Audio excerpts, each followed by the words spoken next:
Hello everyone, this is Tamara Lankowski from HealthyTreatsMarket.com. I'm going to teach you how to make a chocolate mocha mousse.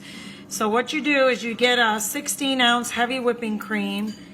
I would put half of it in a jar, add half a cup sweetie. Notice my sweetie is ground into a powder. I just did that with a coffee grinder or a good grinder. If you got a good grinder, you can grind it into powder.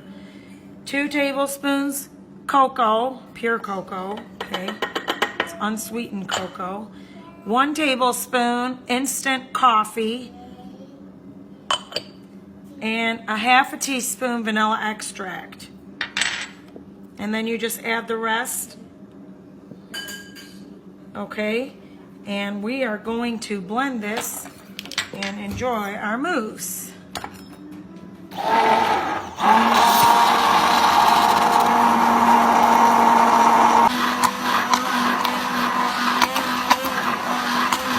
Okay, I only had to do this about a minute. See how it comes out? Guys, this is the most delicious thing if you make a chocolate cake. You want a coffee cake? Oh my gosh. Oh wow, that's like heavenly. Like I can't even describe how delicious it is.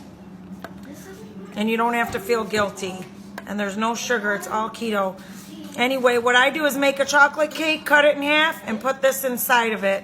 Now you know how easy it is to make. Visit HealthyTreats.com and place your order today.